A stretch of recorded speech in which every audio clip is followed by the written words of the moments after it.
Sabuwar fassarar Sultan masu burbuda. Ina son ku sani cewa ‘ya'yana ba wai nauyi ne a gare ni ba, kuma kasancewarsu matsayin ‘ya'yana ba wai shi ke nuni da su kaɗai ke da gadona ba. Ku shirya! Wannan yakin da Fike Ramdas ya soma, kun sani cewa burinsa shine yi wa wannan jam'iyya zagon ƙasa, don haka da shi da tawagarsa ko me za su yi ba za mu taɓa kallon sa matsayin jarumai ba, har sai lokacin da suka samu zarratin karar mu gaba da gaba. Nan ba da jimawa ba za a ji labarin da zai girgiza dukkanin mutumin da yake da keshin kansa, musamman ma idan ya zama mazaunin Kerala. Ku sani wannan siyasar kasar tamu kasuwanci ne kawai. Wani zazzafan al'amari na shirin tunkarowa, lallai ya kamata mu shirya masa. Gaba ɗaya na kasa yadda da cewar jininka na iya maye gurbin kimar ka a bainar jama'a. Sam waɗannan mutanen ba su cancanci tausayawa ta ba.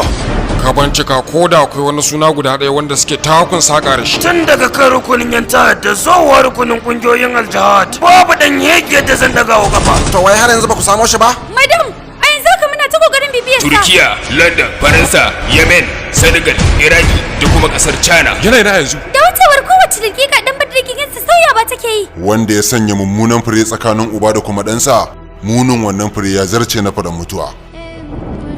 Wannan mutumi shine makasudin tarwatsa wannan bakin mulki. Bayyana sa waje kuma firgita kowa take yi. Martabawa da yabo da jinjinawa wajibi ne ga dukkan mai mulki.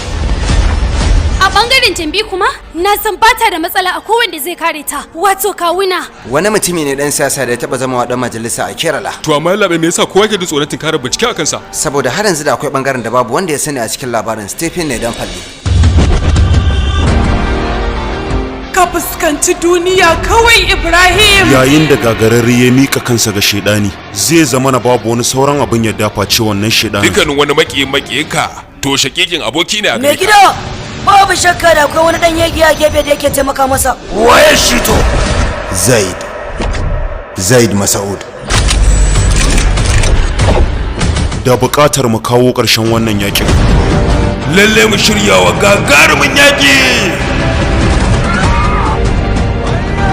Barka dai Zaid, lokacin mayar da martani yayi, sai dai wannan karin yakin ka ba akan iyaka yake ba.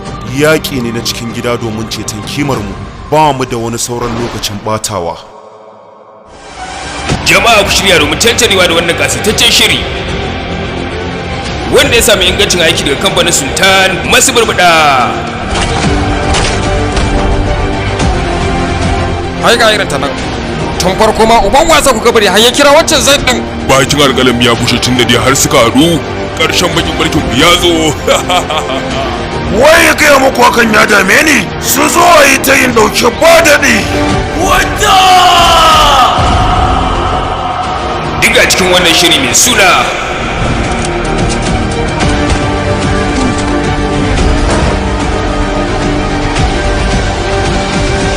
Bakin mulki. To amma ina da wata tambaya.